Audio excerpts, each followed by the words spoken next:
My name is Mark Hobson. I'm a painter and came to the West Coast to paint pretty well. I found the place totally inspiring. So that was 1984, and I just worked it out. That's 37 years ago, which seems an amazingly long time. When I first arrived, I worked for national parks with the idea that I would transfer at some point to being an artist, and that happened in 1987.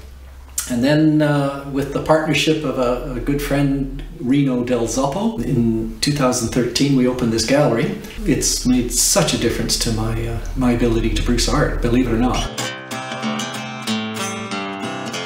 Well, before I had the gallery, I used to have everything packed under my bed, and it was not very exciting to bring someone into the house and pull it all out one by one. There's something about having it all together that inspires not only me, but it means that people do come and buy it. But often in the evenings when there's nobody else around, I'll pull up a chair and just sit here, and of course my eye is going to all the things that need fixing, and quite often I just sit there and have a good look at it and sort of be kind of amazed that there's this much work just even here, and yet as well as this, there's all the pieces that have passed on. There's literally probably 2,000 pieces at least that have been made.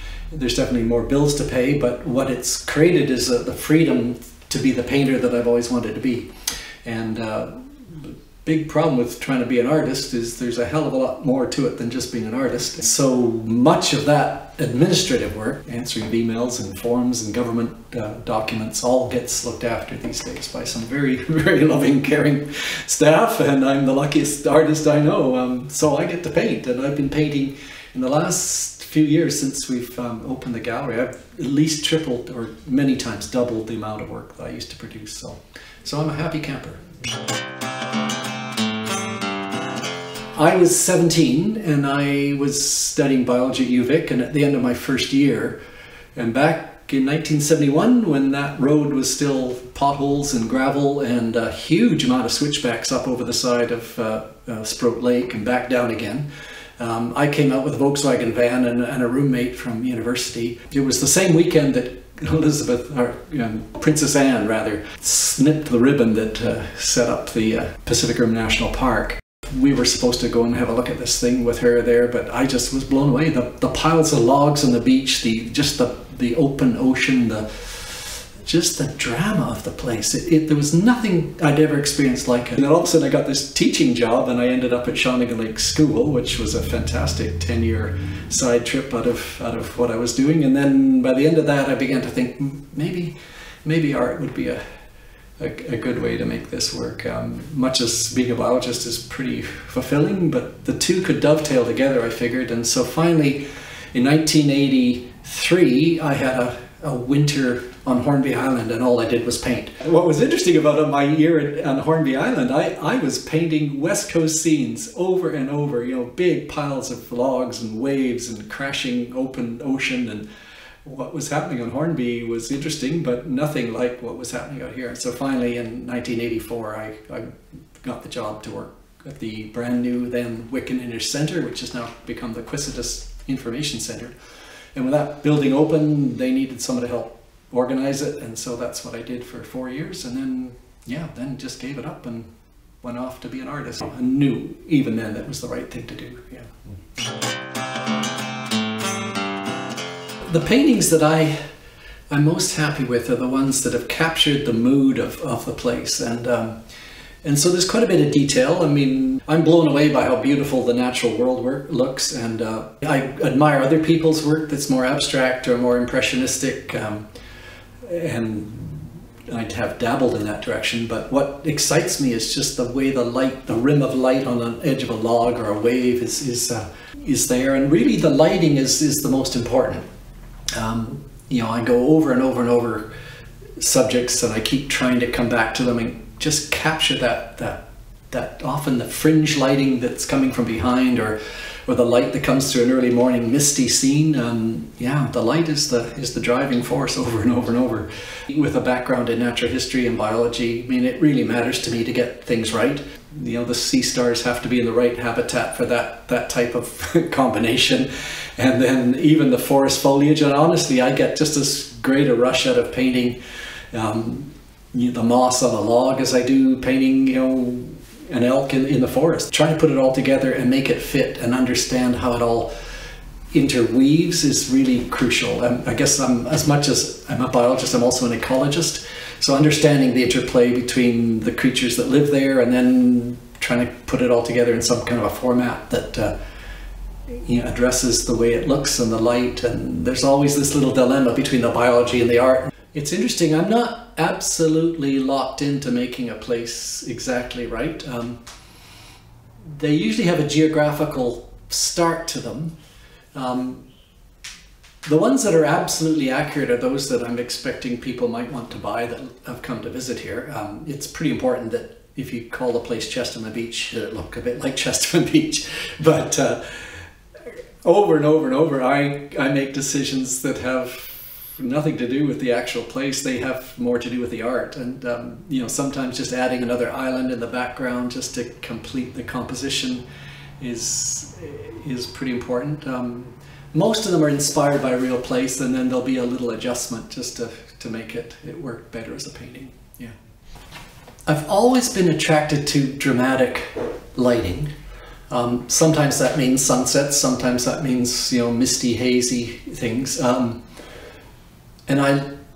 I'll bring it right to the edge of what's real, but I don't like to go over the edge where it isn't real. And so there are definitely moments, they may only last 15 minutes in the evening on a beach walk when the sky just goes gaudy red, and it may not do it again for months.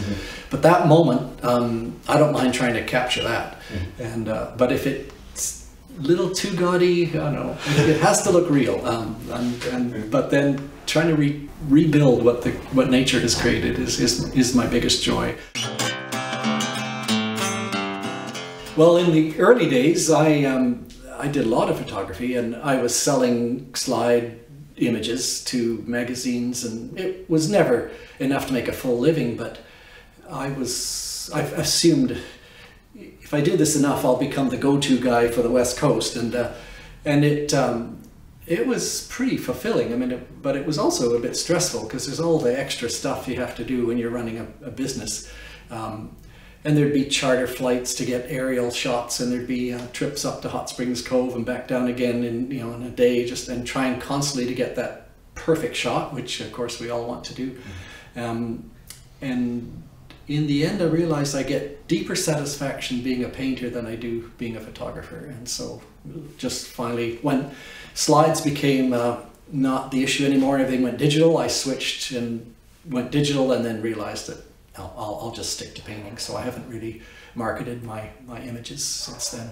There's a huge file of thousands of slides, which used to end up in textbooks and calendars and Beautiful BC magazine and National Geographic and stuff, but they're all just sitting there, and it's actually a deeper satisfaction being a painter. I'm always really happy to help any artist who's genuinely trying to make it work, and I know how hard that route is, because it was easily 30 years before I got to the point where I could have the gallery. So what you'll see in this room is that there are three-dimensional pieces from I think 4 different artists, and they complement the work on the walls. And one artist who works for us is Deanna Lankin, and she has a nice little corner there, which we've just in the last couple of months put that together. You need to show the work. There's no two ways about it. You can't be an artist and not be able to display musician, dance, or whatever it is. You've got to have that. You've got to have that audience. And so if we can help a few people, I had always thought if I had enough space, I'd have a rotating section of the gallery. But I don't think we've got quite enough space to offer that as well. But very happy to have a few other people sharing the space right now. Yeah. I steal ideas from just about everybody. There's 2 things that happen when you're a painter, and one is you have to see the world in a particular way, and then there's the skill to turn what you see into what you want to retain. And I'll spot something in just a magazine or just walking down the street in a window, and sometimes some little tiny thing will just go, oh my God, look at that. And I'll probably paint something almost impossible to recognize that it was inspired by that, but it's just the way someone chose to put some light together, or just a little part of the subject or something. And often it's the tiniest little thing that inspires a painting. One of the arbutus tree here, with the it's called a spotted towhee, but the impetus of that picture was I just wanted to paint a little piece of light coming through the bark on the arbutus tree, and so designed the whole thing around that little tiny flick of light. But it was that got it going. So it's interesting what triggers a painting. It's sometimes just the subtlest little things, and then everything else has to fall into place afterwards. Well, the next step, and what's happened in the last year, with the COVID situation, it's opened up opportunities. I was quite overwhelmed with commissions. If you get too many, they consume your creativity, and so with people not buying quite as many paintings as they were recently, or we haven't had as many visitors, I guess that's the difference. The pressure's off, so I'm opening up to some other things. One subject I haven't tackled is people, but there's some fantastic characters living on the West Coast. Lots of them are starting to look pretty interesting. I've known many of them for years and years and years, and I would really love to just do a whole bunch of portraits of the characters that have come to make my life here a special place. Yeah, I won't name any of them. I've done portraits in the past, but never enough to even display them in the walls here. But that might be what you see if you come in the next year. Hopefully, we'll see what happens. Yeah.